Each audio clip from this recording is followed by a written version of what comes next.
சுண்டெலிக்கும் சுண்டெலிக்கும் திருமணமாம், இரவில் சோளத்தட்டை பல்லாக்கிலே ஊர்வலமாம் அப்படின்னு பாடிக்கிட்டே நுங்கு வண்டி உருட்டிக்கிட்டே போயிட்டு இருந்தேன். இந்த மைக்கேல், இங்கே வாடா, என்னடா நடு வழியில் நின்றுக்கிட்டு பிடியில் வாசிக்கிற, பரட்டு பரட்டுன்னு சொரிஞ்சுக்கிற, இங்கே வா, உடம்ப காட்டு அப்படின்னு பார்த்தா ஒரே உடம்பு பூரா சொறி, தேய்ச்சி குளிக்கிறதே கிடையாது. நல்லா உருமட்டை நாரை வச்சு பரட்டு பரட்டுன்னு தேய்ச்சா ஏன்டா இப்படி எல்லாம் வருது, ஒரே அழுக்கு அட்டு பய, போ உங்கள் ஆத்தா சூசையை வர சொல்லுடா போடான்னு ஓடிட்டான்.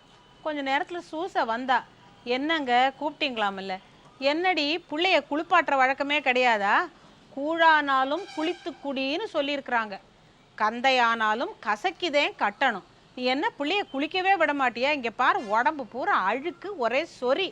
நான் கேட்டதுக்கு சூசை சொன்னா, எங்க அவன் காலையில எழுந்து இந்த நுங்கு வண்டியை தள்ளிக்கிட்டே ஊர் பூரா வெயிலில் சுற்றிட்டு வாரான், குளிடான்னா பசிக்குதாத்தான் நான் சாப்பிட்றேன்பா, எங்கே அவனை குளிப்பாட்டுறதுன்னா. சரி உடம்புல சொறி இருந்தால் அப்படியே விட்டுறாத பிள்ளைய, கடுகு சிறுத்தாலும் காரம் போகாதுன்னு சொல்லியிருக்குல்ல, அந்த கடுகுல நல்லா ஒரு கை எடுத்து அம்மியில் வச்சு நல்லா அரைச்சி அந்த சொறி இருக்கிற இடத்தெல்லாம் 10 போட்டேன்னா 10 நாளைக்கு போட்டு பாரு, புள்ள உடம்பு பளிச்சுன்னு ஆயிரும். மறக்காம தினம் 2 வேளையும் அந்த பிள்ளைய இழுத்து வச்சு குளிப்பாட்டு. ஆமாம், நல்லா நுங்கு வண்டியை தள்ளிக்கிட்டு போனான் போ அப்படின்னு சூசை அம்மா கிட்ட விளக்கமாக சொல்ல வேண்டி வந்தது. அவளுக்கு ஒன்றும் புரியல. இந்த பாரு, கடுகு இருக்குல்ல, அதை எடுத்து நல்லா அம்மியில் வச்சு தண்ணியை ஊற்றி மையாக அரைச்சி 10 போடுறாப்புல உன் மகனுக்கு போடு. ஆனால் அவன் வாய்க்கு 4 மிளகாயை, பச்சை மிளகாயை அரைச்சி தடவுன்னு சொன்னேன். அவனுக்கு ரொம்ப கோவம். அதில் 10-15 நாள் கழித்து அந்த பக்கம் நுங்கு வண்டியை தள்ளிக்கிட்டு போகிறான். என்னை பார்த்து கிண்டலாக பாடுறான், பாட்டி பாட்டி கதை கேளு, காக்கா நரியின் கதை கேளு, தாத்தா பாட்டி சொன்ன கதை, அம்மா அப்பா கேட்ட கதை. நான் சொல்லி அவங்க ஆத்தா கடுகு அரைச்சி போட்டாலாம், அந்த கதையை நக்கலாக என்கிட்ட பாடிக்கிட்டு போகிறான். பாருங்க இந்த காலத்து பசங்களை.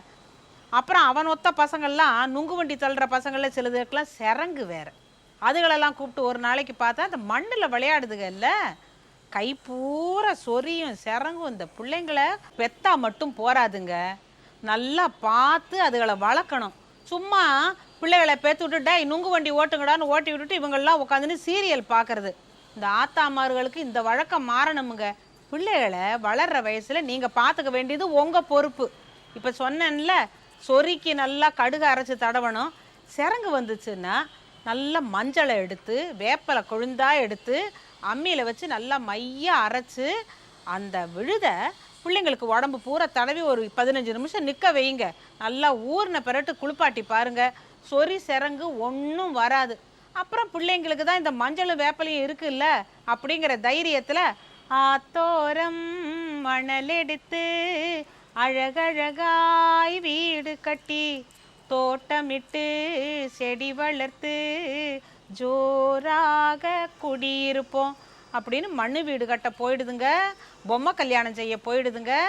வளர்கிற பிள்ளைங்க அப்படித்தான் சந்தோஷமாக இருப்பாங்க. ஆத்தாமார்களும் பிள்ளைங்களை நல்லா கவனிச்சுக்கிட்டிங்கன்னா அதுக்குள்ள ஆரோக்கியமாக வளரும். அதை மறக்காதீங்க.